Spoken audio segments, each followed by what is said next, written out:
It is a very good afternoon. It's Niall Boylan with you for the next hour or so. Today we said we'd focus on the referendum. You've only got 4 days to make up your mind. There's a lot of confusion, isn't there? People don't know what durable relationships are. People don't know whether they believe it's out of date and out of touch and it was written back in the 1930s, the Constitution. And should we update it? Do we need to be more progressive and include more people when we talk about the Constitution on a regular basis? Now, on the 8th of March, this coming Friday, Irish citizens will be asked to vote in 2 referendums, by the way, to change our Constitution. The first referendum concerns the concept of family in the Constitution, and the second referendum proposes to delete an existing part of the Constitution and insert new text providing recognition for care provided by family members to each other. We have 2 separate votes on whether you wish to make a proposed change to the current text of Article 41 of the Constitution. That's the family referendum amendment. In this proposal and this amendment, there is 1 vote for 2 proposed changes. The proposal involves the insertion of an additional text to Article 41.1 and the deletion of the text of Article 41.3.1. These proposed changes are as follows. Proposed change to 41.1.1. The Article 41.1 states the state recognises the family whether founded on marriage or on other durable relationships. That's the bit they want to insert, as the natural, primary and fundamental unit group of society and as a moral institution processing inalienable and subscribable rights and superior to all positive law. Proposed change to the Article 41.3.1 by deleting the text below, which says the state pledges itself to guard with special care the institution of marriage, and they want to remove the line which says on which the family is founded, and it goes on to say and to protect against attack.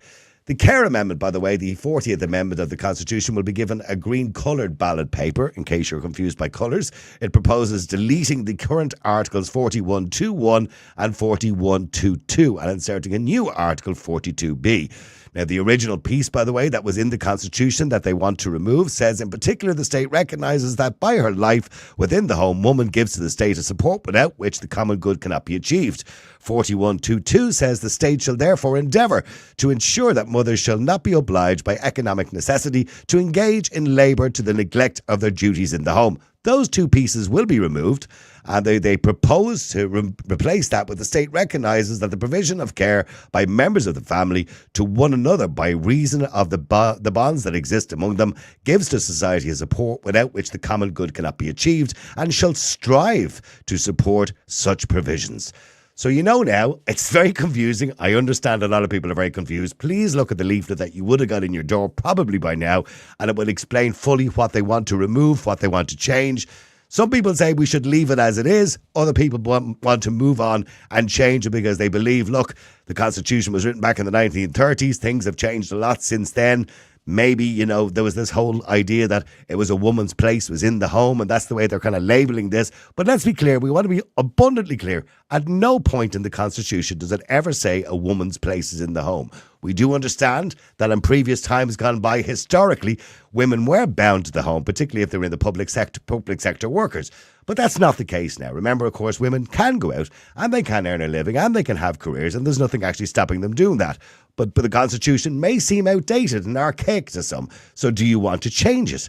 Let us know what you think, by the way. We want to get some callers on this as well. Are you going to be voting yes, no, yes and no, or yes or no to both? Let us know by texting, WhatsApping at 085 122 55. Before we do that, I want to go to Dessie Ellis from Sinn Féin, who's representing the yes vote, and also Senator Ronan Mullins, who joins me as well, representing the no vote. Dessie, just first to you. Dessie, in relation to the Constitution, why particularly are Sinn Féin promoting a no vote, or yes vote, should I say, when many people are saying, look, this referendum really is not going to make any difference in the big scheme of things? Well, I think first off, anything that progresses rights for people is very, very important. And while we don't believe the referendums go far enough, we're asking people to vote yes in both for both proposals. But they remember this, that the Oireachtas Committee and the Citizens Assembly done a huge amount of work on this, and they made a huge amount of recommendations. Now, they have also said it doesn't go far enough, but it's no reason to vote against this because people's rights are being enhanced here. When you say the Citizens Assembly made recommendations, they did make recommendations, but the wording that they gave to the government was slightly different to the wording, of course, that we're getting in the Constitution. Many people are saying it was a little bit rushed. For example, I've had many callers on the air and say, well, hold on, I might have thought about this differently if they said, instead of removing the line about which is 4121, about, you know, the woman in the home, so to speak, in particular the state recognises by her life within the home, woman gives to the state, that they would have preferred if that had said woman and man, or father and mother, rather than removing woman and mother from the Constitution altogether. Would that have been a better proposal and clearer to the voters?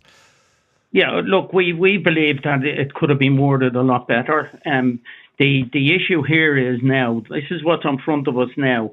What does this do for families? It actually extends in the first proposal, the concept of the family in the Constitution is changed, and it's also recognising that there are single parent families, cohabiting couples, and people who are not married. So it's extending the role of what the definition in the previous in the Constitution as is, to extend it further and to other durable relationships. Yeah. Yes, to other durable relationships. And I think it's extremely important in this day and age. This Constitution was drawn up in the 30s under De Valera, as you mentioned. So therefore, this is very big progress. And then in the second proposal, it's to delete an existing part of the Constitution and to insert a new text, providing for the recognition of care provided by family members to each other. And it was narrowly defined in the previous Constitution of the 30s, where the woman was seen as the main carer. So this is extending to the members of the family the role of carers. There's been a lot of controversy around the words durable relationships, Desi, when it comes to families. And I know you're saying we need to extend it to include other families, including single parents or cohabiting couples, etc., etc. But do you understand the word durable relations? Can you define that, durable relationships? Well, I think a durable relationship is what we see in the modern day is people who are living together. There's people that's been 5, 10, 15, 20 years together, and as it stands in the Constitution, they're not recognised in a proper fashion. To me, that's a durable relationship. A durable relationship is also people who are together and are not married. So I think the definition is you know, the extension of the present position in the Constitution, I think, is extremely important. Okay, let me just go, if I can, to Independent Senator Ronan Mullins. Ronan, I mean, you know, the word durable relationships obviously is quite controversial. That has been used quite a lot over the last 6 or 7 weeks. But in saying that, Desi Ellis makes the point that, you know, this was written in the 1930s. Times have changed. We need to progress. We need to recognise there are other forms of family units apart from the traditional, you know, man and wife. So is he not right? Well, Debbie has admitted that the wordings could be better, and I think that Sinn Féin has actually missed an opportunity here to signal to the electorate and to the government that, look, we respect the process more than you do. The people of Ireland get to vote yes or no to change the Constitution, which is the bedrock, it's the foundation for the important laws that have to be passed to secure people's well-being in whatever situation they find themselves. What the government here has done at the last minute, despite the talk for years about the changes that might be made, at the last minute, they brought forward a wording that they have never discussed over a long period of time with people. They prevented a proper scrutiny of their wording. There was no pre-legislative scrutiny. They got rid of that. They refused to share with the public the feedback that the public gave on the Citizens Assembly earlier proposals, which, as you said, are quite different from what's before us now on Friday. They refused to share the 64 pages of minutes on the meetings they have had about what these words, including durable relationships, could actually mean and what changes they could cause in people's lives in the future. So this, but they're saying they've explained this. I mean, I looked at what Roderick O'Gorman had to say yesterday, and they're saying that there's no confusion around this, that a durable relationship, as Desi points out, is a durable relationship. It is, in other words, it's not a traditional relationship. It may be people who have lived together. It may be a single parent family. It may be a same-sex couple who are living together. But, you know, there are two people who share their lives together. And Desi doesn't believe there's any confusion about that, and nor does Roderick O'Gorman. Yeah, but fine for them to give their personal opinions, but they have been unable to define what a durable relationship is in the Dáil or anywhere else. We don't know, for example, that if a person expects to inherit property from their spouse, as they can under succession law as a right as things stand. We don't know the change that might be brought about if in the future somebody's expecting to inherit when the spouse dies, and suddenly they discover there was a durable relationship on the side going on all along, and that durable relationship says, hang on, we are a family, a fundamental unit group of society, the same as marriage. Roderick O'Gorman said there'd be no differential treatment between marriage and durable relations. So what you have is potentially poor people forced to go to court in uncertainty about what the courts are just going to decide is their rights against some others who may claim a durable relationship. That kind of uncertainty, it shows no respect for the electorate to come up with a half-cooked wording like this, to suppress all debate about it, to rush it through the Dáil and the Seanad in the way that they did, to hide from the public their own internal discussions about what this might lead to. This was Sinn Féin's great chance to say, we respect the public, we will not give them a pick in a poke like this to vote on in a referendum. And, you know, Desi admits that it's not as good as it could be. What we need to do now is to send a clear message on Friday to the government that they shouldn't waste 20 million the way they've done. It needs to be a no, and then we can look at how to come up with a wording that everybody... Okay, but let me ask Desi that. Desi, was this not a missed opportunity by Sinn Féin? Because let's be clear, we have seen in the over the weekend, the Business Post again, you know, Sinn Féin's are polling lower than they were 3 years ago now at this stage. So was this not an opportunity, Desi, for Sinn Féin to turn around to the government and say, as the opposition, you know, we're not happy with the wording of this. This is not what the public wanted. Yes, we might need a change in the referendum or the constitution, but this is not the way it should be changed. Was that not an opportunity missed? No, we've made it clear that that we don't believe it goes far enough. But that's no reason why you vote against human rights for people who are single parents, they're cohabiting. And what happens when a person who is married separates and divorces? What happens to those when it comes to their rights? So therefore, look, there's no doubt the Citizens' Assembly say it hasn't gone far enough, and they're saying they'll vote yes. So they're voting for progress. We're saying we have to vote for progress. And so is the Oireachtas Committee. They made recommendations, and obviously they accept that it didn't go far enough. Sinn Féin have also said, by the way... The vast majority of groups, including the main carers associations, are saying the same thing. It doesn't go far enough, but that's no reason why they will vote this down. But when you say it doesn't go far enough, well, then we don't believe it's right. So would it not be better? I mean, Sinn Féin have said themselves, by the way, if it's a no vote, they're going to rerun the referendum. Although Sinn Féin have said in the past, by the way, rerunning referendums was undemocratic. But they said they're going to rerun this one. So if they are going to rerun it on a no vote, let's say there's a no vote, will they be seeking to change the wording then? No, we certainly at this stage, the rerunning of a referendum is something that'll have to be discussed. We'll have to see the outcome of this first. Well, they've already said, Sinn Féin have already said they're going to rerun it if it gets a no vote. Well, the whole thing is we will have to look at this again, and we've had lots of proposals we make when it comes to carers and families. We've a lot, and we've outlined them in the past. And for now, the most important thing is to concentrate on this referendum. It advances the rights of people. It advances the rights of carers. It advances the families. Could we have, gives Desi, a more clearer definition of what the family is? Could we have left in, for example, in relation to, you know, the woman's place and the woman's position in society and her importance in society in Article 4122, could we have left that in and also added in the state recognises the provision of care? But people do have an issue, and I don't know whether you have an issue with the word strive, which has been brought up on numerous occasions over the last week, that the government more or less by saying, and I'll read it out again, the state recognises the provision of care by members of the family to one another by reasons of bonds that exist among them, give society a support within which the common good cannot be achieved and shall strive to support such a provision. In other words, the government are saying by this particular change is it's up to families to look after each other, and Leo Varadkar verified that when he was speaking on Virgin Media during the week, and not the state, and also the state shall strive, rather than putting in a word like a guarantee. Would that have been a better situation? Well, look, number one, the the situation is in the old De Valera times, the woman's place was in the home, and that's the way De Valera, this constitution was drawn up.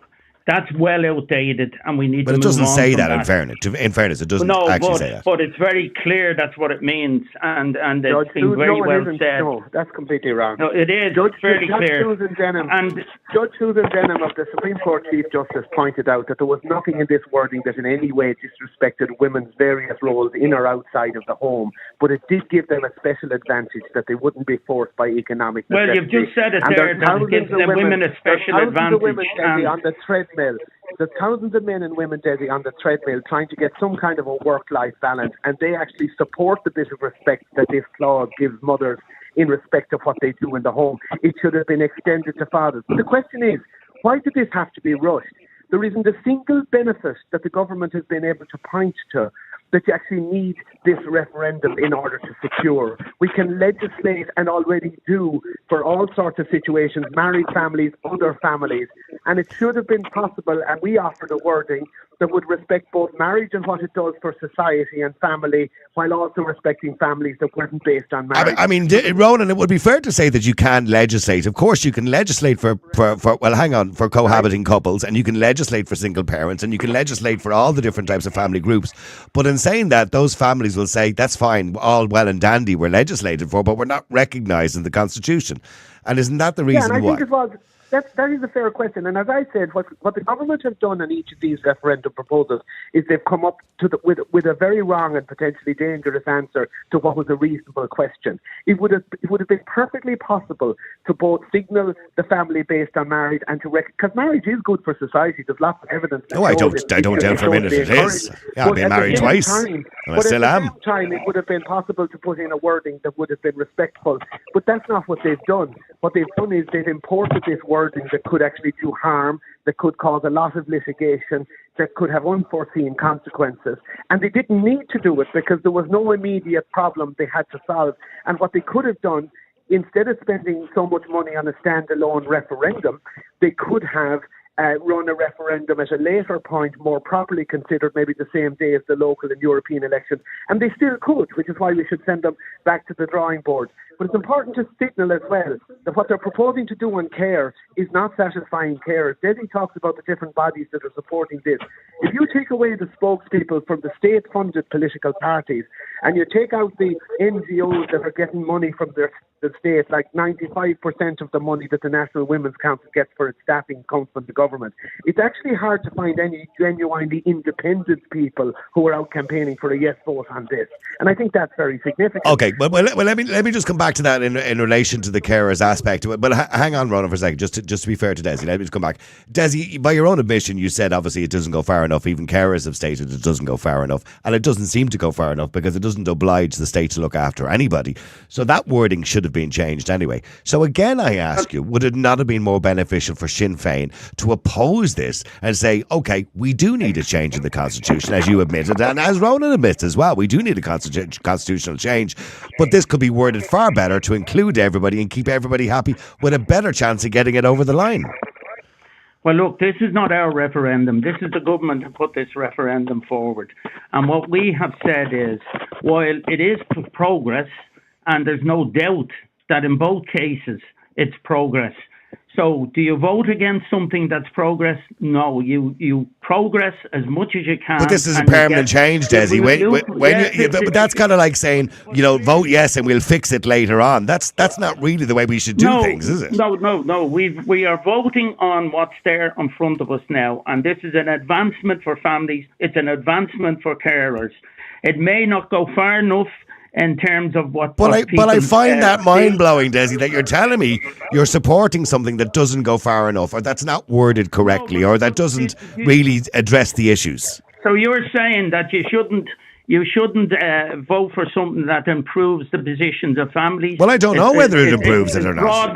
Broadens the definition of the family. Does it improve and it also gives carers, it advances the case for carers. And let's be honest, the vast majority of the main groups, the carers associations, are in favour of this. And I resent anyone saying that these are being bought off as a result of government funding. Well, did Rodrigo Gorman himself not say he would be disappointed or would want details as to why any government-funded NGOs were not campaigning for a yes vote? Did he not say that?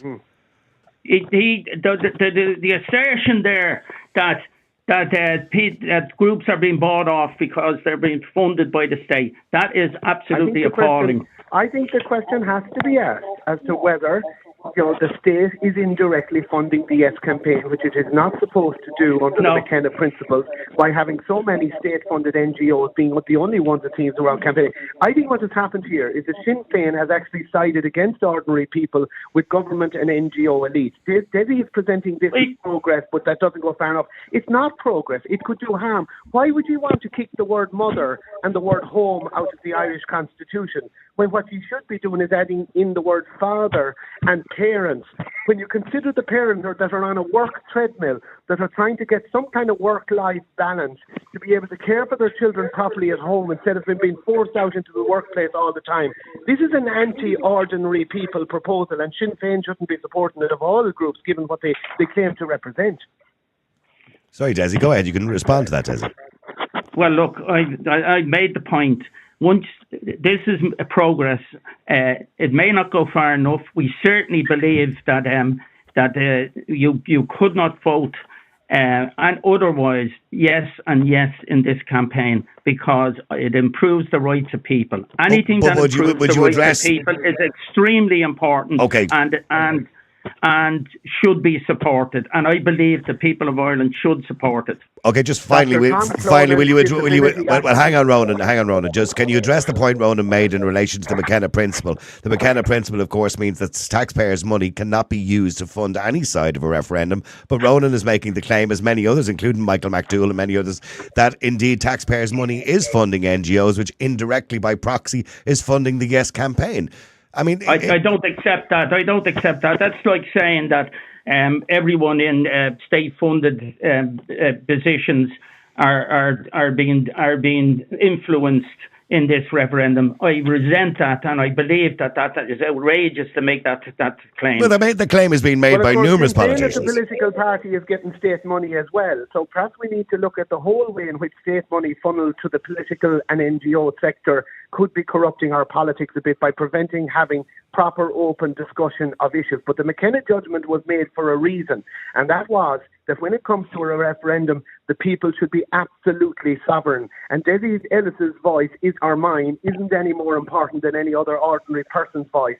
That's been spoiled constantly when you have state-funded NGOs out campaigning. And as I said, it's hard to know whether they are actually free. When you see that somebody like Dr. Tom Clonan, a senator, an independent, parent of a child with disabilities, a strong voice for people with disabilities, who describes this care referendum as a slap in the face, and he's voting no to it. This is the strange thing, that we have this potentially harmful wording going in on durable relationships that could lead to a lot of costly litigation and a lot of uncertainty, when what we should be doing is putting certainty into our law. And you have this carers referendum that gets rid of mothers, that gets rid of home, that shows no respect to parents or their duties. It's not even certain, by the way, when it comes to durable relationships, that it does include single parents. I mean, the government has served us up. Well, I mean, that would be up. Well, in fairness, Ronan, as the Minister said, that would be up to the courts to decide. But then again, the courts are going to be very busy, according to you and according to Senator Michael McDougall and many others as well. But look, I'll leave you a final word, Desi. You're asking people to vote yes to both this coming Friday. And if indeed there is a no vote, will Sinn Féin be looking for another referendum? A rerun? Well, first off,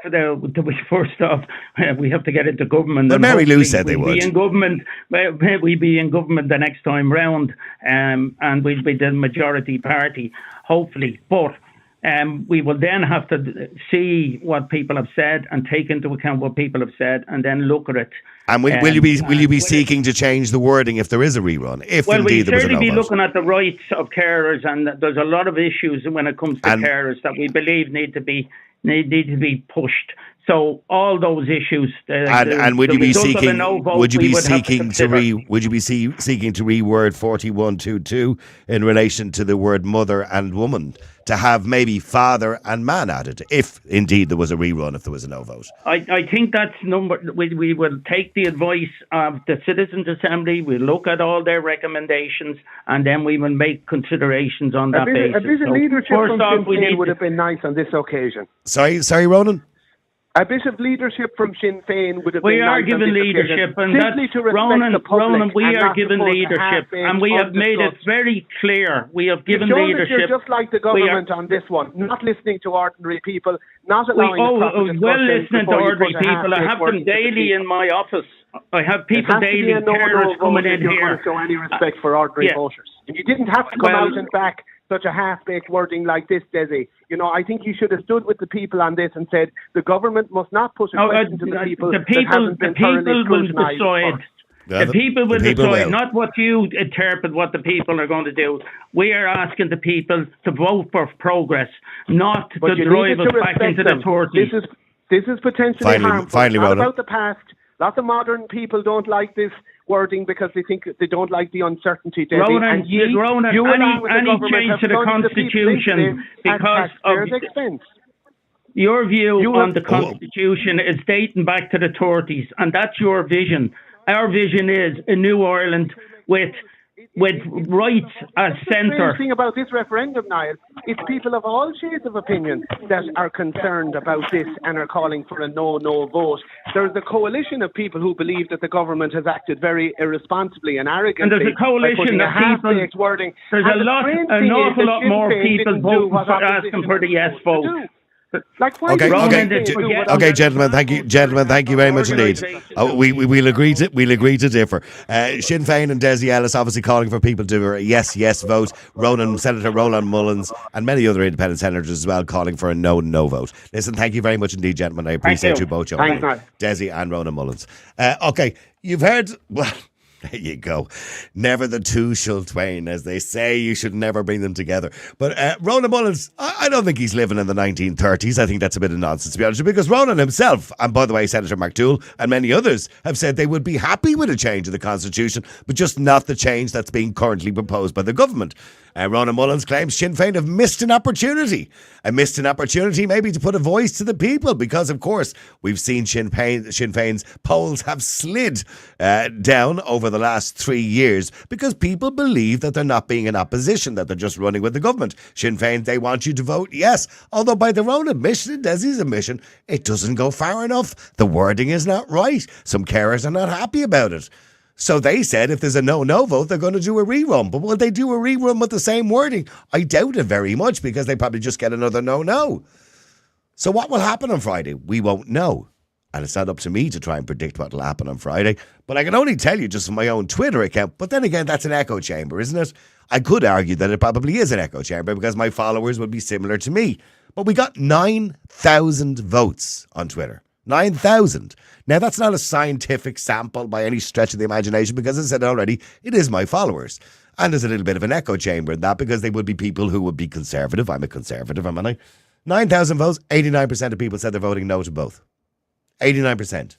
Now, that's not accurate, but it just goes to show you, if there's a low turnout for the referendum and the no voters come out in force, it could be hit and miss. We just don't know.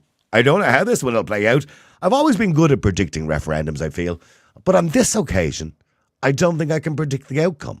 But I want to know what you think. We want to get your answers. And of course, because this is not radio, this is a podcast, I will just take the calls on and the order they come on. And I will, by the way, encourage both sides to come on. Yes and no.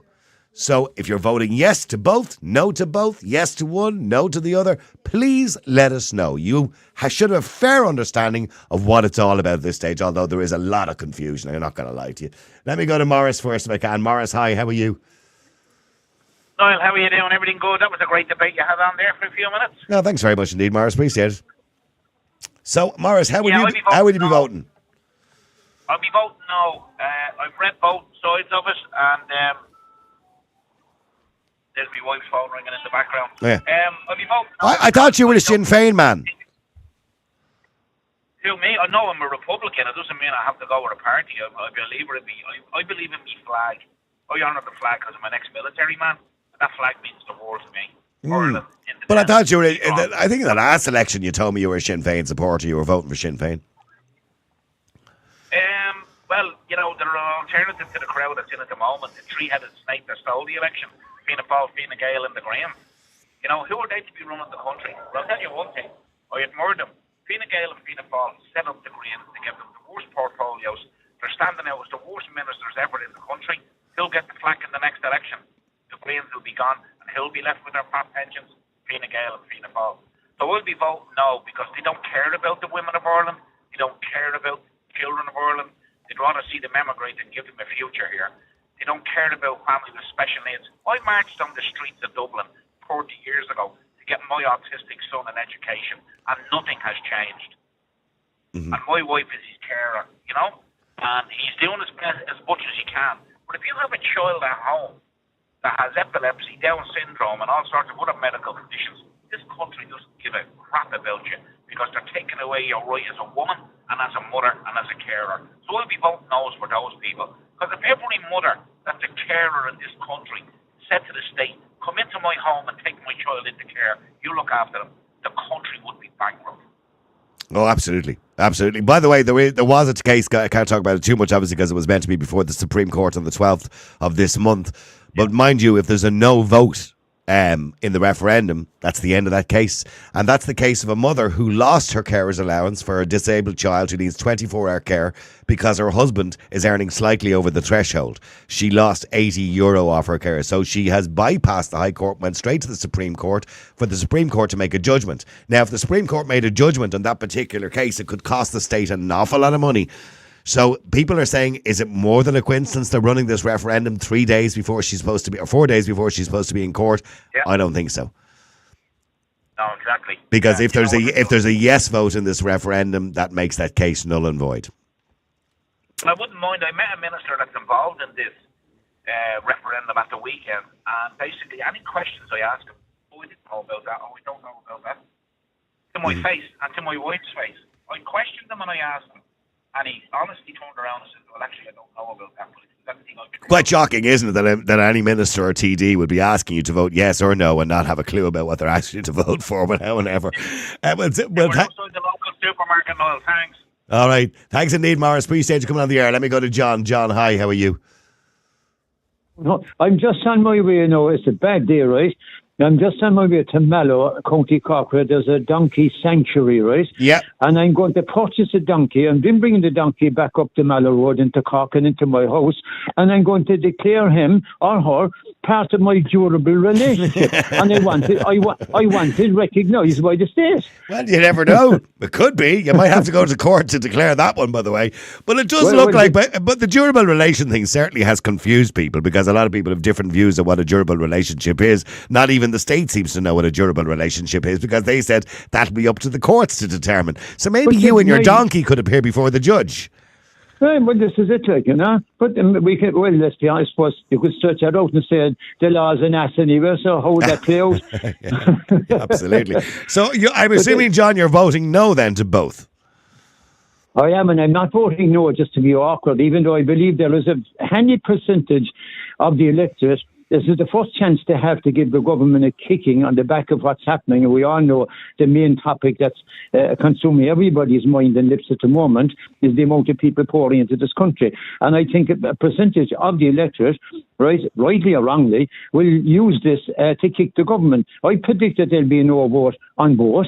I don't see why any government parties or oppositions, when a referendum is called, as Morris has said, 20 million for this one. Nobody was looking for it, right? Now it's on our doorstep. But just like the abortion, they all came out and backed the yes side that time. They're doing the same this time.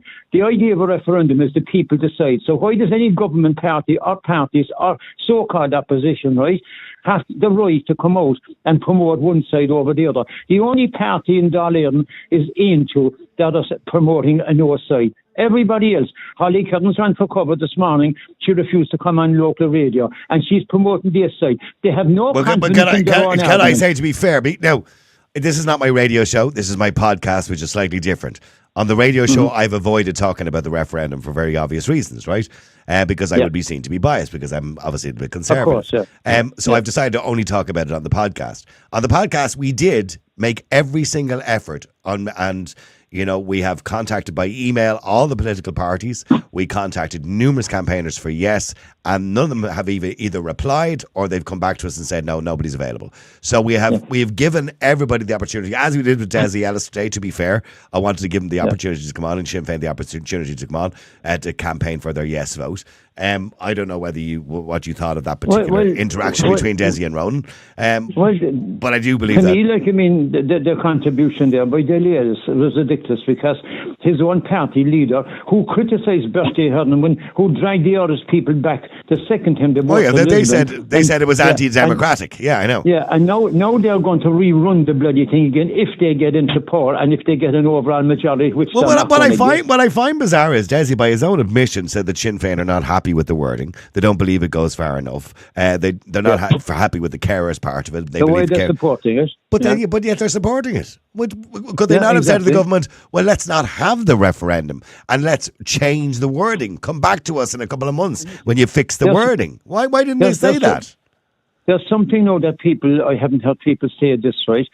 Now, people that have chosen just to live together, not to have a religious ceremony, not to have a civil ceremony by the state, right? Just are living together, which there are thousands of people now listening to this and right around the country to stay, right? They are now going to be dragged into something that they didn't go looking for, that they don't want, which is their relationship is now going to be described as a durable relationship. They didn't go looking for that. No, they certainly did not. John, I'm sorry, I'm going to have to get through loads of callers. Thank you very much indeed for that, John. I've got to play some of your WhatsApp messages as well. Let's play with just one or two of these here. Hold on for you. The government could look after carers and people with disability in the morning with a stroke of a pen. We don't need constitutional change to do that. So we should not be voting yes on this referendum on Friday. And Desi is completely wrong. There's many, many disability groups out there that are calling for a no vote. Desi, you're only a bleeding turncoat. You're only a turncoat. That's all you are. Go on, lick the arse off Leo, Roderick, Mihal, the whole lot of them. Off you go. Sorry for the language, MP. Yeah, you're okay. You're okay. All right, people not happy, thinking Sinn Féin are kind of not voting with the people or not siding with the people. Let me just go to Madeline if I can. Madeline, hi, how are you? I'm good, Niall. Boiling over, listening to some of the comments there, but all good. Yeah. So you're voting no to both? Absolutely. And as a matter of fact, I was in speaking at the rally at the Garden of Remembrance yesterday. I did see your video. I was very proud of that, and I got terrific feedback, and the amount of people that were in there yesterday, people that are involved in carers, involved with disabilities, and saying that they felt that this whole change in the articles would completely compromise them. They've little enough rights now, and they absolutely full sure they will have less rights if these articles are to change. Let me ask you a question. If the wording was different, Madeline, let's say, for example, when we talk about Article 41(2)(1), which talks about the woman's place and the woman and how the state would support women for the common good. If that article had been changed, say, to represent both men and women, or parents, as they might say, would you have been happier and probably voted yes? No, because I don't think the articles need changing at all. I mean, even though the Constitution was written in 1937, I think it was very progressive and is still progressive. What they're talking about now is complete regression. We should honour mothers at home, and many polls have been done. But should we not just honour parents at home? And I'm not saying it just for the sake of it. I mean, don't get me wrong. I mean, I probably object to the removal of it altogether. But the idea that maybe we could have updated it to represent, because nowadays, of course, there are many stay-at-home dads as well as stay-at-home mums, which there wouldn't have been in 1937. I was just going to get to that point. Yeah. Daddies, all the daddies I know around the country don't need to be mentioned the referendum to know they have a responsibility to mind their children and co-parent. It doesn't need to be written. doesn't need to be written, because we don't need to see it in print. As a matter of fact, nobody even knew about these articles. Well, it's not about having it in print. It's about how we form legislation, because legislation, the Constitution is the basis for all our legislation. So, for example, I mentioned that there's meant to be a Supreme Court case on the 12th of this month in relation to carers. Now, that case probably won't go ahead if this is a yes vote. I don't know how that all works. I'm not the legal mind, but certainly it won't assist the person taking that case. So, in saying that, the same would apply in that particular case, that if we have a case where, for the state shall therefore endeavour to ensure that mothers, could we not have said mothers and fathers, shall not be obliged by economic necessity to engage in labour to the neglect of the duties of their home? Maybe I would have read it differently with the word fathers, but I just think at the moment mothers and women have been protected. Daddies know their responsibility to be at home. And actually, Niall, we spoke about this before. They could have looked at the Constitution to make it work better for mothers at home with better tax incentives, because most mothers want to be at home. Most mammies don't want to leave their over 80% of women, by the way, in a recent poll, over 80% of working women said they would prefer to be at home with their children if money wasn't an issue. And that's exactly where they should be. And I've gone as far as to say, and I know this is going to let's not terrible, say they should be, because some just don't want to be, and that's fine too. Well, as you just said, 90% of mothers do want to be at home. And over 80%. They need their mothers. Children need their mothers. Of course, they need their fathers as well. But that bond between a mother and a baby is essential for the growth of the world. It's just essential. Mm-hmm. Let me go to stay there for a second. Let me go to Dave. Dave, hi. How are you doing? What's the crack? As a stay-at-home dad, would you like to have been recognised in the Constitution, by the way? Actually, look, it'd be nice. It's nice to get the old nod every now and again, isn't it? Personally, no pat on the back from my local TD, be nice too. No, but in seriousness, I'm going to preface before I say anything. I personally think this referendum is a monumental waste of time and money. I really do. 20 million euro. Yeah. Yeah. Imagine now if you'd have funneled that 30 million into services for, kids with special needs. Imagine the good it would have done.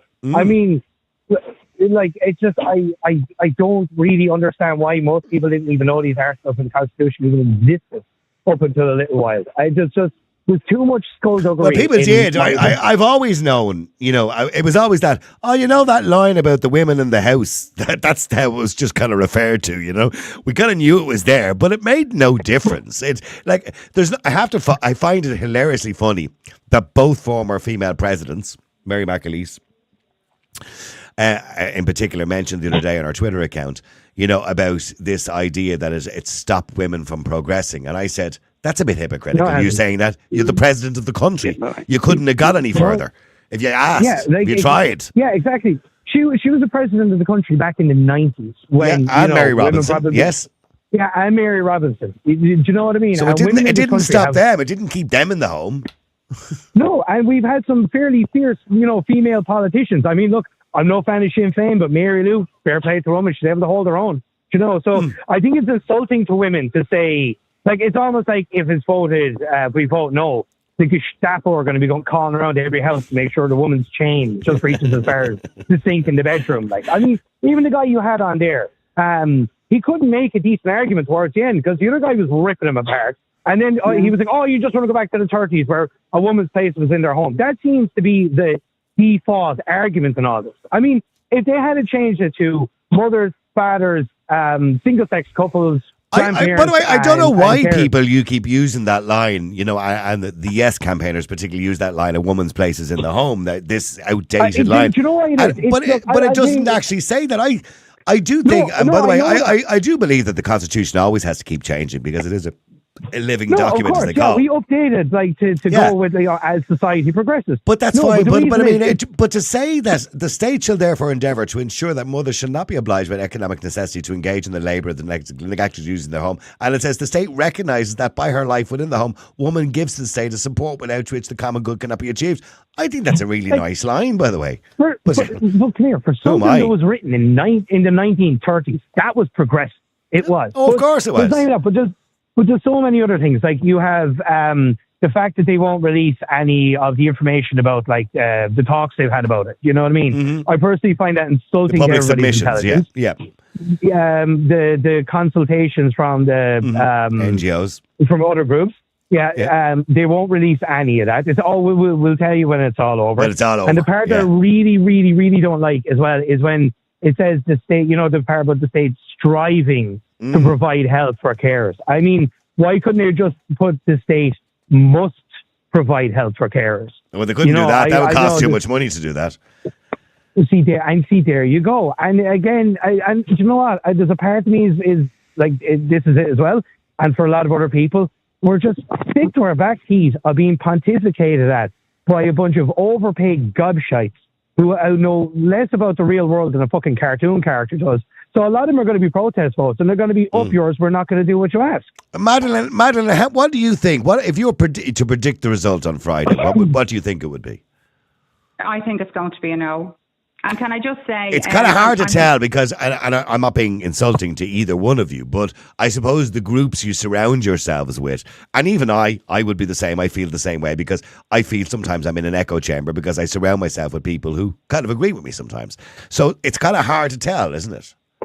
Well, I have listened and spoken to people who would be way more educated and knowledgeable than me on the law and the Constitution. And apparently the ramifications, if this vote was to get in, will be abysmal for taxes, for yes. Irish, yeah.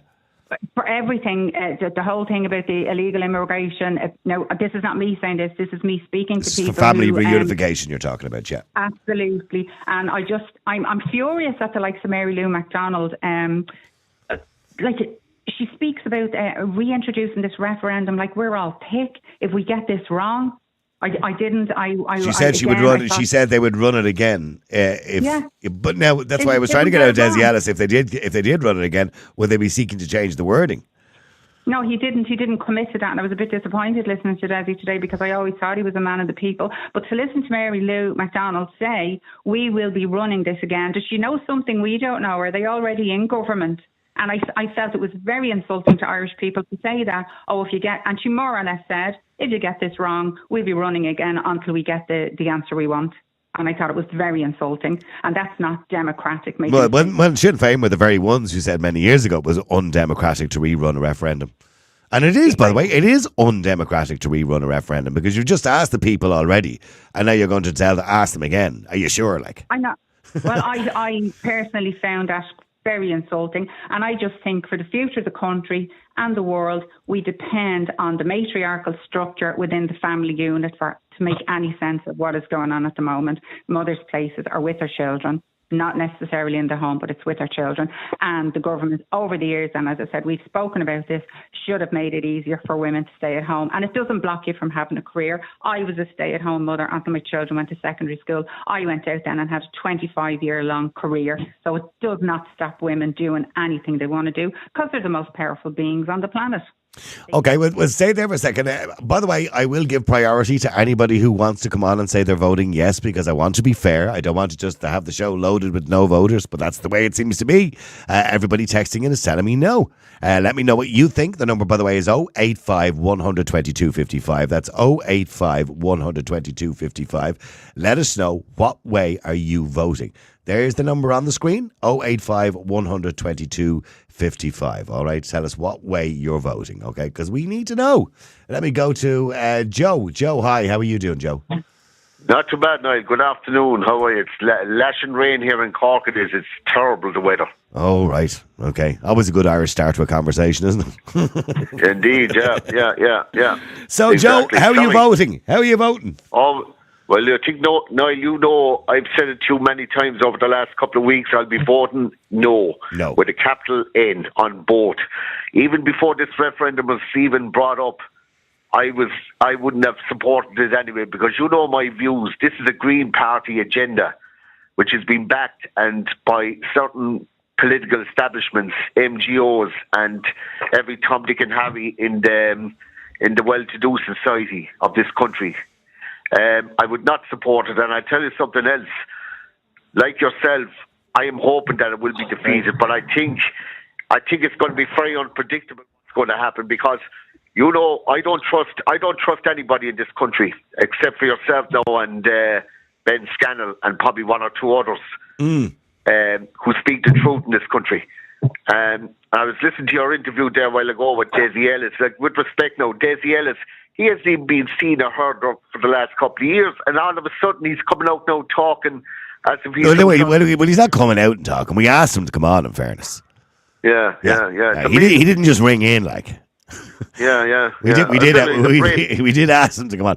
No, but in fairness, I mean, obviously Desi has to come from this party point of view. I get that. I understand that. I think Ronan is a very educated man as well. When it comes to I don't agree with Desi that Ronan is stuck in the 1930s. Well, that's an insult. That's an insult to a lot of traditional families, and this is the problem in this country, Niall. You have the woke lefties in this country coming down ton of bricks on people who have a different view than what they do. And it proved it at the weekend again. There was another lefty. I'm not going to name her name now, but you know who I'm on about us very well. She was writing on the Herald, the Herald, as I used to call it, the Evening Herald. Yeah. And she was proclamating, as I'd say she must have been bought off anyway, because she was saying that people who don't vote yes are making a big mistake, that they're out of touch with reality. That's it, Dave. You're out of touch with reality. You're making a big mistake. Yeah. Oh, me? Yeah, you're out of touch with reality. According to the papers, you're out of touch with reality if you're voting no. And do you spend any time in the real world? I try to be as out of touch with reality as much as I can whenever I get a chance. Yeah. It's too depressing. But that's the way. Sorry, yeah, that's the way we're being treated, Niall. Well, as I say, Niall, like yourself, I'm not going to. I'm hoping that it will be defeated. But I'm like you. I'm just kind of. I'm not going to call it, because you know my view. This could be all rigged for all you know. Oh, we're going down the Donald Trump route now. Yeah. Well. But by the way, I find it difficult to predict the outcome of the referendum, because I see, as I said already, I surround myself with people like you and Dave and Morris will be on in a minute, and Maliki and other people. I surround myself with those type of people, so all those people are kind of voting no. So Niall, sorry, Dave. No, come here. Like my own friend group, or the people I'm surrounded by, I'd probably be leaning more towards the purple-haired hippie side of the political spectrum than you would. But I have friends who are more conservative, people who are liberals, people who don't really consider themselves political in any way, shape or form.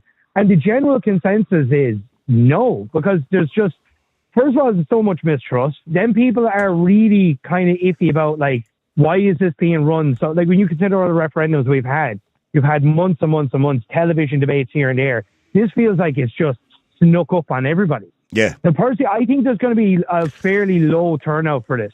But I don't know about a low turnout, but I certainly believe that a lot of people are voting who may not fully understand it. And that's a big problem with this referendum, by the way. Most people don't understand this. Yeah, a lot of people don't understand it, okay? So there's a lot of confusion. And I think a lot of people will vote no out of confusion. And a lot of people will vote no out of protest just against the government. In other words, I spoke to a mate of mine the other day who's an absolute lefty, right? But said to me that he's voting no on both just to annoy the government. So, because he hates the government, right? And I also then, for the show today, we rang two of our biggest lefties, and who are not coming on, right? But they said, and both of them said, they don't even know how they're voting. They haven't decided yet. So you have your token lefties. And they're our two biggest lefties, and they don't know how they're voting. So if the biggest lefties I know, who will come on and, say that men can become women and you can call people by pronouns and all. And they're the kind of lefties, we would ring every now and again just to get the lefty view on things. If they're even saying they don't know how to vote, well, then we got a problem, haven't we? Yeah, but if you're confused about a referendum, just vote no. I mean, it can always be run again. If the wording in this was different, I'd probably be on the yes side. If they mentioned fathers and mothers, fathers, mothers, but parents. There's a lot of well-educated people. No, I'm not even just saying for the likes of me, but there's grandparents out there who mind children for whatever reason. You know what I mean? You have same-sex couples. It's very easy to add in wording that would basically just highlight the different strata of Irish society and then say the state must, instead of strive, the state must provide care for carers and people that needed care. If that was the crack, I probably would have voted yes, but there's too much of it is left open to interpretation. And once it's in the Constitution. If we're not happy, do you think they'll run another one again? I don't really think so. I wonder, but if it's a no vote, they'll run it very quickly again. If it's a yes vote, they won't, obviously. We'll stay there for a second. Let me just go to Morris. Morris, hi, how are you? Good, thanks, Niall. Good. Morris, how would you be voting? I'll be voting no in both. I'm very concerned with the implications of both referendums, especially the one about the durable relationships, because all I can see is you'll have a lot of people coming in to the country who, let's say, for instance, in Nigeria, there's a councillor, Fianna Fáil councillor, whose dad in Nigeria had about 10 wives or something, over 100 children. Or I'm not familiar with the story, so let's not discuss it. But I don't know the story. I saw it on Twitter. Well, then it must be true if you saw it on Twitter. No, I'm just saying let's not go into individual stories, but I get the point that you're making about family reunification. Yes. Yeah, so you'll have a situation where a pile of people will be able to get into the country because of a durable relationship. Yeah, and the Law Society is for it because they're going to get a pile of money out of it. Because they're like, whenever I see the Law Society backing something, it's not for the Irish people; it's only for themselves. It's the same way with the people. Yeah, but of course there'll be lots of court cases. They'll be busy. And like this money is being wasted on a stupid referendum that no one wants. You're saying it's stupid. Some people don't think it's stupid. Some people are all for it. If the Constitution said that I was a gobshite, I couldn't care less as long as it doesn't affect me. You know what I mean? But these morons. I think there is an article actually. Is it Article 37.14 says Morris is a gobshite. But like this is like, what about the people with scoliosis? Like that 20 million could have helped a lot of people. There are 200 people. No, I agree. I agree. It does seem like an incredible waste of money for something that really isn't very clear. Like, what referendums would it affect people? Your line is breaking up there, Morris. Say that again. If they wanted to improve people's lives by running referendums, fix the divorce referendum, why not make prenuptial? Yeah, I mean, I've spoken before about the divorce referendum and the legislation in this country around divorce. It needs to be changed. Divorce needs to be full and final. And maybe, yes, you're right, prenuptial agreements maybe could be brought in. I don't know whether you need to put that in the Constitution or not, by the way. One important point I'll make before... Your line is awful, Morris, whatever room you're in there. Sorry, it's just going up and down. Hard to hear you. Oh, we've lost them altogether there now. Let me go to Malachy Steenson. Malachy, hi, how are you? Good afternoon, Niall. Good afternoon, Malachy. I mean, obviously you're voting no, and you're encouraging others to vote no as well. It would be fair to say, Malachy, that you're in an echo chamber, as am I. So it's kind of hard to predict the outcome, because when I look around and I see, your average person walking up and down Grafton Street or O'Connell Street, they're not tuned into Twitter every single day. They're not tuned into the news every single day, most likely. And, they would be apathetic about it. So we don't really know how it's going to go. Well, fortunately, most of the people you bump into walking up and down O'Connell Street today would be non-nationals who don't have a vote in this referendum, thankfully.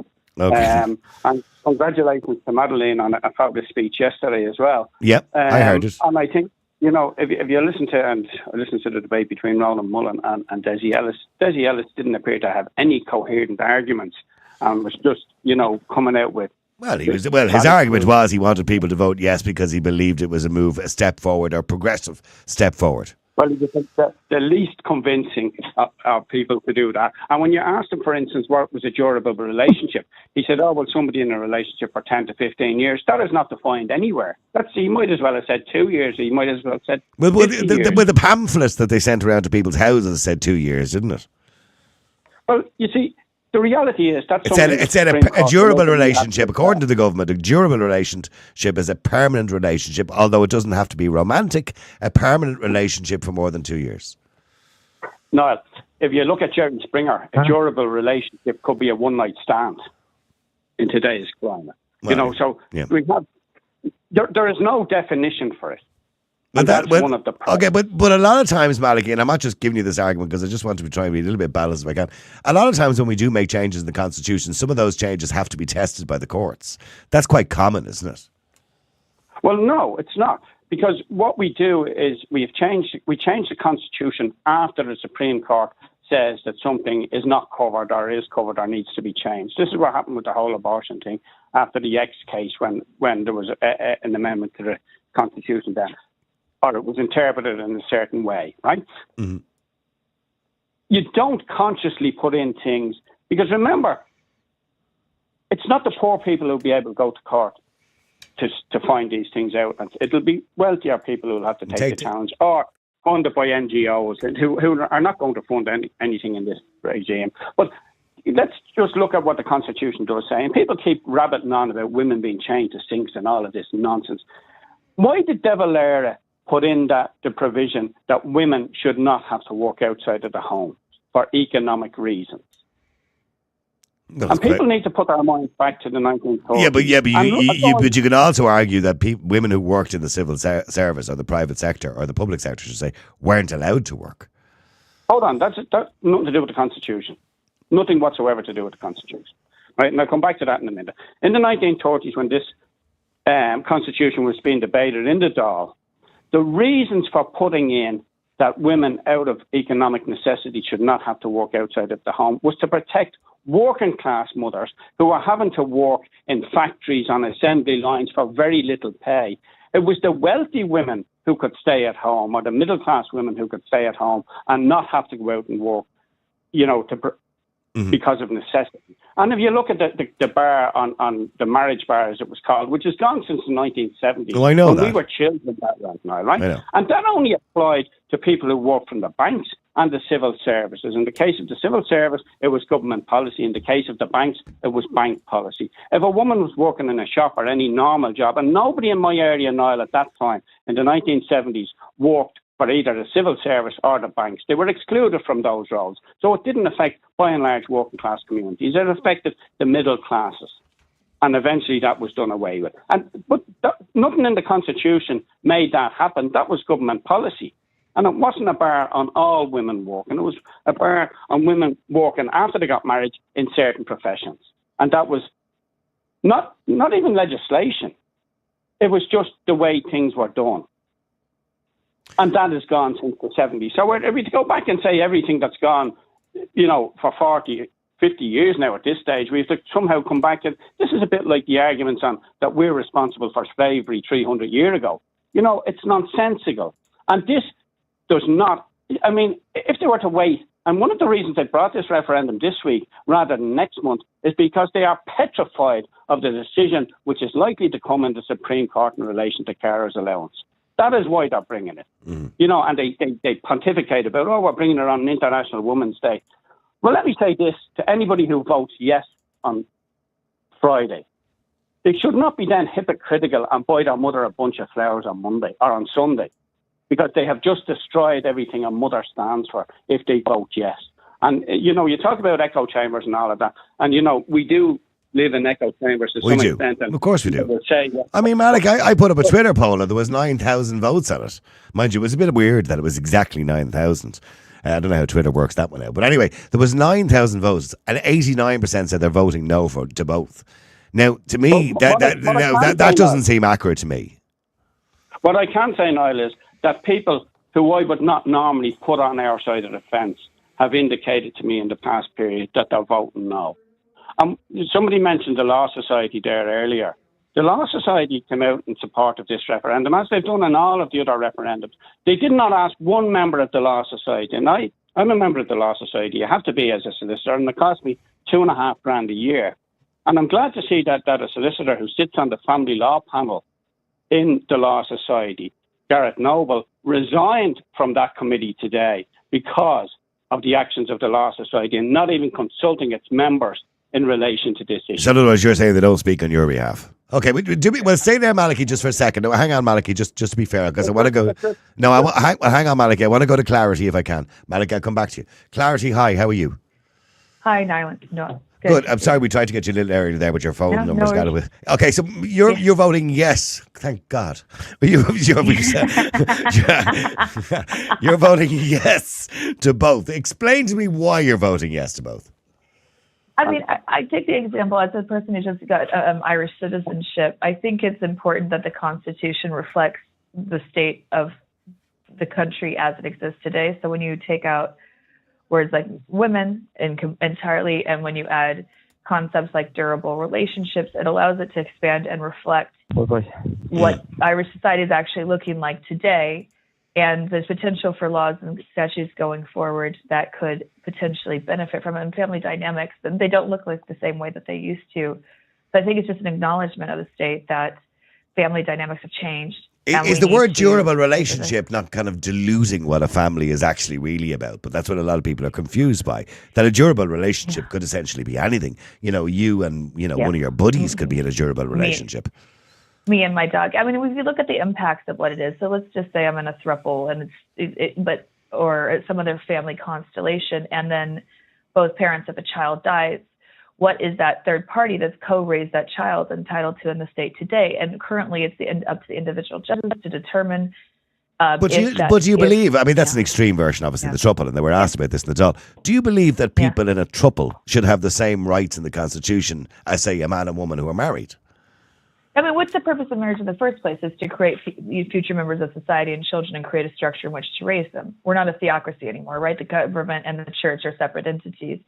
And therefore, the sanctity of a marriage in the traditional Catholic way is less important today. It's not a reflection of what society is actually doing, but the dynamics of people raising children for the purpose of making society better and continuing future generations is a core interest. Okay, but let me give you an example. Let's say two people who are married, they fall out of love. And they decide we're going to get separated and divorced. Now, as you know, in Ireland, it can take 5 years to be separated and divorced in this country, right? Yeah. Okay, so in the interim, they're still living in the same house, but they're not really in love, and they're just sleeping in separate rooms, and they're raising their children.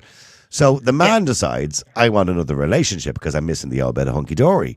So he goes off and he finds another woman, and, he's sharing houses. He's in between the two. So she's essentially, but under the law, she's his mistress. She's not actually his wife. But let's say he pops his clogs and he owns half the house the children are living in. He's now in a durable relationship with the new woman, as well as being in a marriage, still in a marriage, with the old woman. Or the older woman. So they both have rights to his estate under this constitutional change. Would you not agree? Yeah, absolutely. But is that right? Is it right? Is it fair? If she has a child as well that's sired by him, then yes, the child needs care and protection. And currently, as the law exists, it would just be the actual in-law wife that would be entitled to the rights and the benefits, and then she would need to go to court, be up to the individual discretion of a judge as to whether the mistress or a third party, whomever it is, that's not legally binded, if their child that they created together are entitled to the benefits. I know we're talking in edge cases here because of course. This is when this is when it's going to apply. Otherwise, generically, it doesn't change really anything functionally for people. So is it fair? Is it right? Again, I go back to the concept of what marriage is about, which is the creation of children and the support of each other. Okay, in relation to the other referendum, which is about the woman and, the state giving support to a woman without which the common good couldn't be achieved, a lot of people suggested at the time, okay, maybe that's a little bit outdated. Some people might think it's outdated, and said, okay, could we not have just changed that to, where we change the wording to woman and man gives to the state, and then talk about mothers and fathers? Could we not have just done that rather than removing the whole thing altogether and giving no protection to either? I mean, I agree. Like, I understand what you're saying. It's a bit of a virtue signal, which is to gender neutralize it and remove it entirely, which is that whomever stays parents, home, even use the word parents or something. Yeah. But there's also other use cases, or other scenarios. Like, it's not just the mother and the children. It could be in a case of a disabled elderly relative or something. As I understand that these edge cases could come up, and this would be beneficial to have gender neutral terminology. I mean, this is actually how the Constitution changed in America. It was changed because a male was a long-term carer for a disabled elderly relative, and the state that he lived in was not able to provide benefits to him because the law said exclusively that only women could be the carers of elderly or more disabled relatives. And so that was actually the landmark case that went to the Supreme Court that changed the law. And Ireland, to my knowledge, and again, I'm not a legal expert, but I have done a bit of research on this. When we have those kind of cases, as the law is written today, that person could be denied benefits. Now, I don't think that happens a lot because the judges in this country tend to be quite sensible, but it's a nod to the fact that gender roles don't determine who stays at home and who takes care of who. Okay, but to be fair for clarity, stay there. And Malik, you've been listening to what Clarity says. Sorry, Joseph, I'll be with you in a second, and Eddie. Malik, you've been listening to what Clarity says. I wanted to give her a fair bit of time there, to be fair to the yes side, because most people on today have been saying no. And I just, by the way, I'm just, on that note, I texted another one of my extreme lefty friends. And he says, no, sorry, I couldn't come on, missed your call there, but I'm voting no anyway. So that wouldn't be much use to me. I mean, Maliki, Clarity is voting yes because of obviously her experience when she was living in the United States, that she's seen, you know, the flaws in a constitution. And, you know, I mean, the constitution is old, Maliki. Well, Niall, I mean, I listened to Clarity there, and she certainly didn't live up to her name there and any of the things she raised. And you brought the issue of, you know, this guy living separated but living in the same house and having another partner outside. She threw in the thing about having a child and to try and muddy the water, and that's not what you were talking about. And that child would have rights under the Succession Act to the assets of the father. So, I mean, that's a nonsense when she ran that argument. But what it does, and I mean, what I would say in your But case... they are kind of red herring arguments. I do admit they're red herring arguments. No, there would be nothing to stop that man or the woman bringing in the third party into the home. He wouldn't need to get another flat. And these are all things that will have to be determined by courts down the road. And it takes years for that to happen. And you're throwing confusion in and creating confusion where there's none. And what the Care Amendment does, and she touched on this when she talked about older people, it's shifting the burden from the state onto families and onto people to look after their own. Now, there's a moral argument that people should do that anyway, and most people do. But it takes away any responsibility from the state, because the state is only going to strive to help you. There's no obligation there. And I listened to Simon Harris's sound bites there when he said, oh, well, grandparents rearing a grandchild aren't recognised. That's a nonsense, another red herring of an argument. I'm a grandparent rearing a grandchild. I'm no lesser of a family. And most grandparents are married. You know, because... Okay, but let me just put that to Clarity quickly. Hang on. Clarity, the wording of the Constitution, or the new amendment to the Constitution, says the state shall strive to support the provision. I mean, that doesn't really put much onus on the state. And it also says, by the way, the state recognises that the provision of care by members of a family to one another by reason of bonds. In other words, they're really passing the buck. So people are saying this wording is awful. I mean, it should have said, for example, guaranteed to support provision or whatever, or something like that, rather than strive. Strive means nothing. So why would anybody want to vote for something that's not even correctly worded? Yeah, and I hear that point. It's a concern I have as well. So I think that removal of gender and the addition of the non-typical family constellations is really important. I do think there is a risk in saying strive, because it seems like the state is exonerating itself from its responsibility to those who are going to be income in the event of death or whatever, in those kinds of scenarios. I do think it's a bit dangerous. Because I think it's a step in the right direction, right? No constitution is ever complete. But at least it's not in the right direction. Hold on. The state is obliged already to look after our sick and our elderly and people who need health care, right? They're obliged to do that. Yeah. And you want to now have them strive to do that, which is a lesser form of... It's not an obligation, it's lesser. And if you were concerned about gender and making the Constitution gender neutral, why are you not arguing, for instance, where the Constitution speaks of the President, it talks about he. Where it talks about ministers and the government, it talks about he. Why are we not changing that if this is just about gender? This is about taking obligations away from the state and handing them onto people. And it's about the destruction of the family unit. And you earlier, you mentioned when you were talking about, marriage is a Catholic concept and all of these things.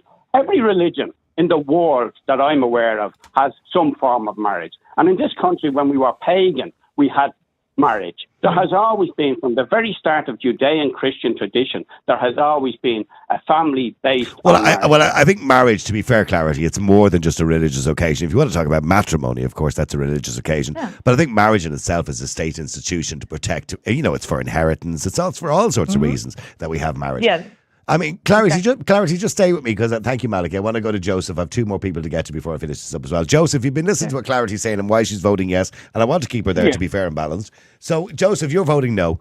And why are you voting no? So there's so many red flags about this sort of thing. Even if you didn't know the amendment itself, just the way it's being handled is dangerous. Firstly, it's the government who are putting forward this referendum. Anything the government touch is just a disaster, train wreck. So, I wouldn't trust them to pack a bag. I wouldn't trust them anywhere. So if they're trying to do it, my first reaction is always, no, I'm going to vote against them. Secondly, how they've gone about it is another big red flag. So I think one of your callers mentioned already, there was no talk about it in the Dáil. Usually there'd be a pre-legislative scrutiny. They didn't release the minutes of the interdepartmental meeting where they discussed, okay, what is actually going to happen if there's a yes vote. And I think that's critically important. They said they'll release that information after the referendum. Yeah, after the referendum, when it's a bit late. I mean, that's the type of thing that citizens should know, all the details and what the government is thinking and what will happen if they vote yes or no on this. They need to know that information. There's no reason to delay it. Well, I think we already know. Michael McDougall has made it abundantly clear the implications, the tax implications are certainly there, the inheritance implications, the Succession Act implications. There's a lot of implications to a yes vote. Oh, yeah. Like they don't want to admit they themselves recognise this and they're still forcing it through. I think that's a big thing. So there's clearly an ulterior motive here that is not in the interest of the Irish people. And if they knew it, they'd be completely up in arms and no vote would be guaranteed. Okay, well, let me just put that to clarity. I'm not too sure whether you're following this particular story. There's a lot of cloak and dagger going on at the moment in relation to this, and the scrutiny around this. I mean, and also the wording that was recommended by the Citizens' Assembly has been completely ignored. It's been kind of rushed through strategically on International Women's Day, strategically 3 days before a Supreme Court case which involves this particular referendum or this clause in the referendum. So there's a lot of questions being asked as to why.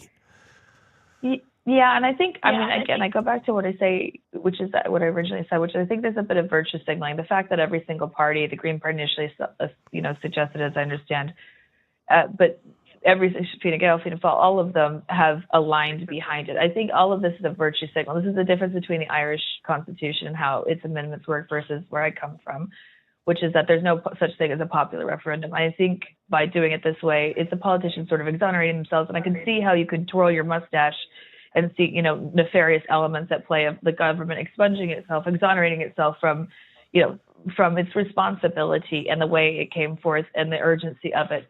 What I like to think in the more beneficent sort of way is that we're trying to encourage more unique constellations of family relationships and dynamics, reflect the way that actual Irish homes are starting to look more and more, and what the state's involvement should be in that. Because as the previous caller said, marriages, obviously they're not just a religious thing. As people have been coupling up forever. That's not new and different. But I think recognizing the fact that families can look a lot of different ways, and what is the government's responsibility in challenging it? I think it's a step in the right direction. So yes, I can understand why you would see it as concerning, but I think we're moving in the right direction. Okay, but Joseph, it's a step in the right direction. Yeah, no, it's absolutely not. It's a step in the wrong direction, and you can that for certain because it's so much easier to take a bad step than a good one. There's 100 ways you can be wrong, and only one way you can be right. So, as I said before, if you didn't know anything, if the government is suggesting this is definitely a bad step. But here's another thing, Darity. So, we discussed earlier that, marriages predate and I believe supersede the Constitution and the state. You can get married in a religious and non-religious ceremony. You can do whatever. Marriage is, to me, a promise to you to provide, to bond, to be with another person for life, ideally. That's the way it is, because that's the best family structure to raise children in. And the state has no reason or need to acknowledge that. They could say, look, we don't care what you do. It's, marriage isn't a thing for the state to function. But it is basically all states have decided to, because they said, okay, look, the family unit is really beneficial. We want to support this. We want this to happen because it's a good thing for everyone. So there's no requirement on the state to acknowledge all types of relationships, to make everyone happy. They don't have to do that. They have to look at the clear facts of it and say, okay, which relationships make people happiest? Well, obviously not the ones that falter and fall apart and go to divorce or separation. So couples who are not married, who haven't gone through that process, they have a much, much higher rate of falling apart, of not being a suitable family for raising children. Okay, we'll let Clarity respond to that. He's come to Eddie. He's been waiting ages. Sorry, go ahead, Clarity. You can respond to that. Yeah. There's no obligation on the state to recognise all of those other units. Yeah. I mean, if I were to go and play my cards a little harder, I would say, why does other than religious beliefs and individual beliefs, why would you need? It's a piece of paper. If you need a piece of paper to keep a family unit together for a long time, it's a bit more than a piece of paper, isn't it? Really. It is in concept, but at the end of the day, all the government can do is administer around the piece of paper, right? And so at the end of the day, what is the government's job? The government's job is to align a culture, to protect the integrity of what the culture stands for and ensure its future generations, and then allocate tax resources to that purpose. Yeah, but let me give you an analogy. Right? When we talk about this piece of paper, it's like, I go and play a round of golf as a guest in a club every day, right? And I pay the guest fees, which are a little bit more expensive than being a member. And so I play my round of golf, but I don't get to vote on things that happen in the golf club because I'm not a member of the golf club. So I sign a piece of paper to be a member of the golf club. Now I have a little bit more importance. And the same, I know that's a strange analogy, but the same goes for marriage, right? You can live with somebody, that's perfectly fine. You can have children, and yes, you should have rights. You should be legislated for, and we do have civil partnership rights, by the way, in this country. And you can go for redress if you get separated and all that kind of stuff. But if you're married, you are signing a declaration to say, well, you're going to make a better effort to stay together permanently. This is the real deal. You are making a declaration, not before God, but before the state, that you are going to stay with somebody forever. Now, that always isn't the case. Obviously, people get divorced. But you are making a declaration. Yeah, absolutely. And this is like the opposite. I mean, it took years to get the divorce referendum back in 1995 onto the table. And when the divorce referendum first came out, there was something like 300,000 or there's some X number of hundreds of thousands of individuals who have been waiting to get divorced for decades, in this country.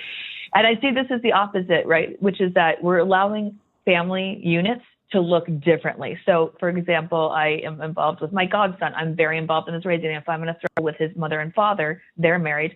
I am the caregiver. They die, unfortunately, and untimely. I don't have a biased right to take guardianship of that child over, say, like a grandparent.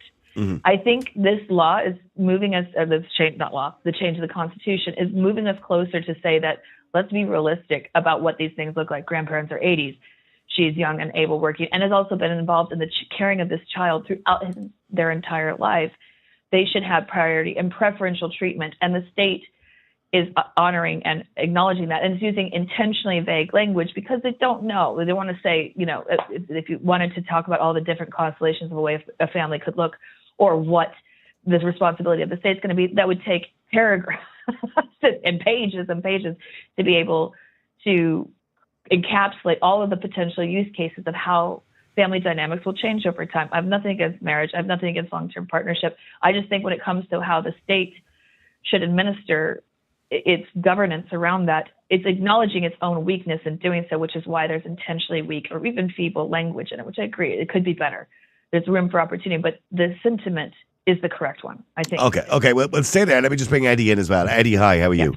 How you doing, Niall? Most of the speakers there have covered everything I was going to talk about anyway. The only issue is I'm wondering down the road, will domiciliary grants, people get for caring for their sick children at home and stuff like that, will they go by the wayside when the government decides, well, you should be looking after your kids anyway, why should we be paying for them, you know?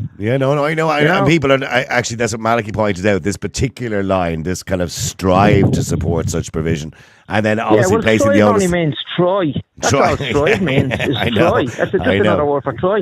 Yeah. I was at the meeting yesterday at the Garden of Remembrance, and there was very good speakers there, made fantastic points, and there was one guy turned around and said that, the name Ronnie Reagan, he quoted Ronnie Reagan. Now I was not a big fan of Ronnie Reagan anyway, but he turned around and said he turned around and said the 9 most dangerous words in the English language were, I'm from the government, I'm here to help. It's quite simply, if the government is pushing for it, you're talking about a government who's the most, probably in the history of the state, the most out of touch, radically pro-European, and everything else, like they're pushing all the way down the line, that it's too much too soon what they're doing. Yeah. And, Michael McDowell pointed out that this could open the way under the terms of durable relationship for mass immigration into this country by people who are looking to bring over maybe 2 or 3 wives.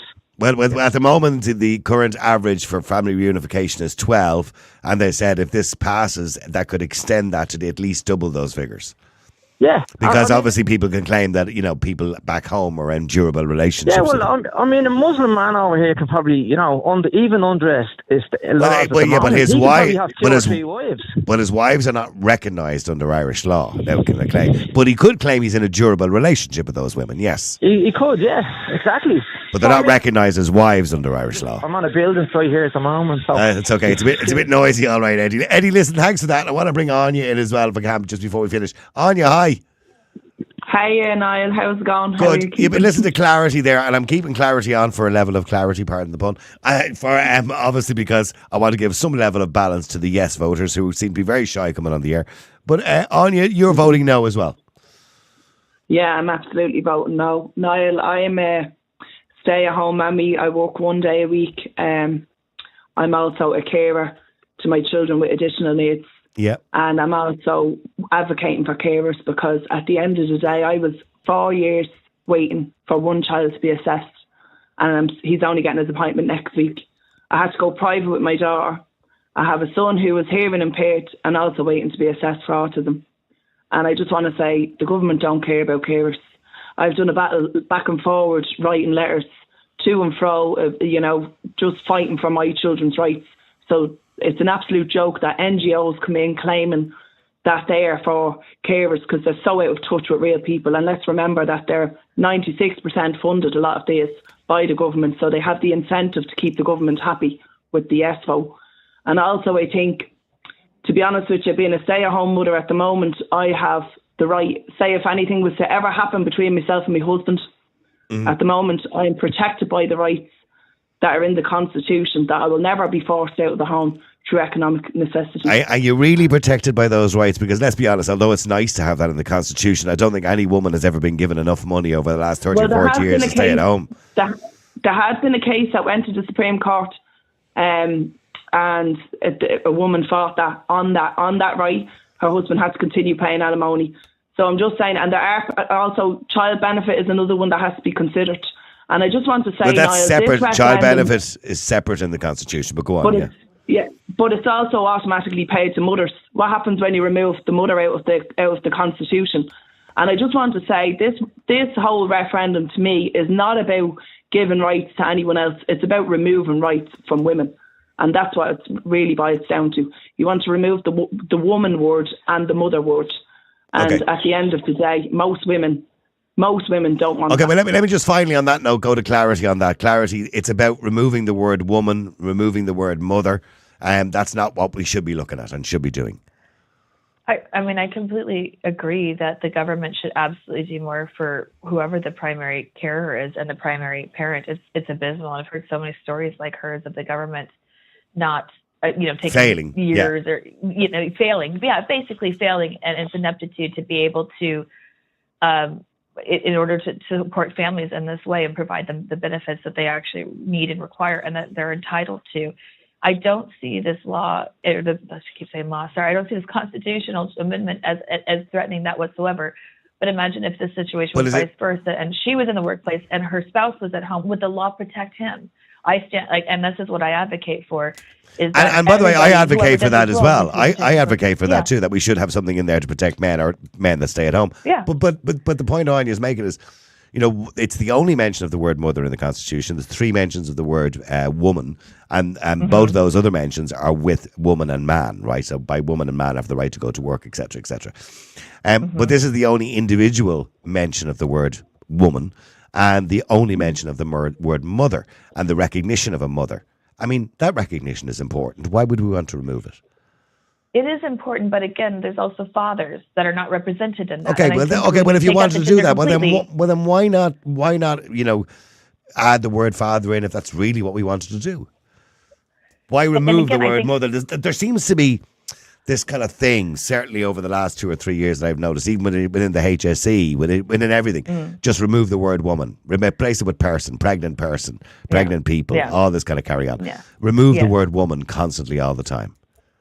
Yeah. Women have fought for over 100 years for rights. Absolutely. And I'm a feminist. Like, I identify as a feminist, but I also stand up for the rights of LGBTQ individuals, including those who are gender nonconforming. This is a whole other topic. I don't want to open up a can of worms on your show, but I think what the state's doing is acknowledging that society is changing, and so they are making it as scalable and as longevity. So they put mother and father, and that's fine. We'll include those other people. You can still include those other ones, but why remove the word woman? Yeah, so women, men, and other gender non-conforming people. Yeah, I think that's fine. It's a little wordy, but I think that's fine too. Again, I stand up for the rights of mothers. I really do, and my heart bleeds for you because you definitely need more support than you're getting. But I don't see this particular constitutional amendment as threatening that. But we'll see. Okay, well, look, thank you very much. I need clarity on you, Eddie. Everybody got involved in the conversation. I appreciate you all joining me in the air today. Thank you very much.